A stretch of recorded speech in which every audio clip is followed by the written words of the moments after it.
आज श्री शिव पुराण कथा का द्वितीय खंड का 10वां अध्याय सुनाती हूँ।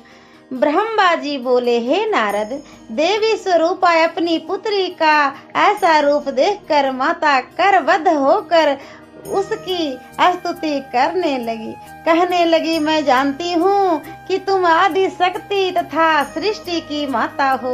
तुमने हमारे ऊपर कृपा करके हमारे घर में अवतार लिया है। अस्तु तुम हम पर अनुग्रह करो और मेरे मन में अपने स्वरूप को अस्थिर करो।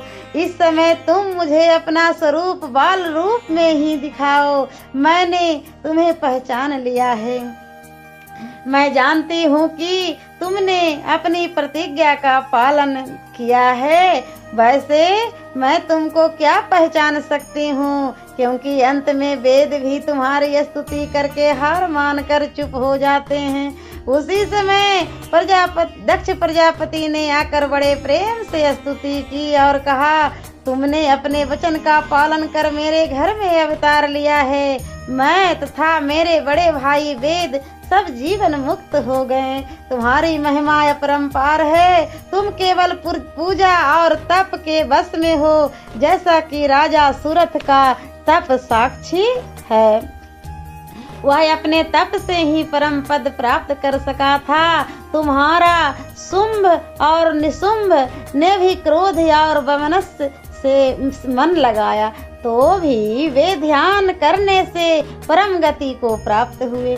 इसी प्रकार दक्ष ने महामाया की अत्यंत स्तुति करके अंत में यह प्रार्थना की कि अपना यह मनमोहक रूप हमारे हृदय में बसाकर अब जो रूप समय के योग्य हो उसे आप धारण कीजिए, जिससे प्रसन्नता प्रकट हो। इस प्रकार दक्ष तथा उसकी पत्नी अर्थात अपने माता पिता की बातें सुनकर श्री देवी जी बोले कि हे दक्ष तथा हे दक्ष पत्नी, तुम दोनों ही ने हमारी बड़ी उपासना की है। हमने भी वरदान के अनुसार तुम्हारे घर अवतार लिया है। अब तुमको यही उचित है कि तुम जिस प्रकार मुझे शक्ति समझते हो उसी प्रकार का विश्वास रखते हुए कभी गर्व न करना। देवी जी ने इतना कहकर कन्या का रूप धारण कर संसार की रीति के अनुसार रोने लगी। जय हो माता रानी। तब वह रोदन सुनकर कुल की असंख्य नारियां समस्त बांधियां एकत्र हो गई। उन सब ने पुत्री को देखकर प्रसन्नता प्रकट की। उस दिन नगर में सर्वत्र प्रसन्नता छाई हुई थी। चारों ओर जय जयकार नाद गूंज रहा था। दक्ष तथा उसकी पत्नी ने वेद एवं कुल की नियमानुसार सब रीति की तथा बहुत सा धन्य दान स्वरूप बांटा। उस समय मैं तथा विष्णु जी देवताओं और मुनियों के साथ लेकर वहां जा उपस्थित हुए तथा दक्ष के निवेदन के अनुसार हमने उस कन्या का नाम सती रखा।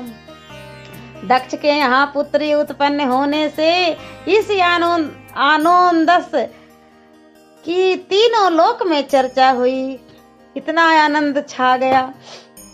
दक्ष प्रजापति तथा दक्ष पत्नी ने पुरुषों तथा एवं स्त्रियों को समुचित आदर सत्कार किया। इसके पश्चात सब लोग अपने अपने घर को चले गए। दक्ष अपनी पत्नी सहित सती के प्रेम में निमग्न होकर सब कुछ भूल गए। सती चंद्रकला की भांति दिन दिन बढ़ने लगी। वे प्रतिदिन शिव पत्नी का पाठ करती तथा सदा शिव का ध्यान करती।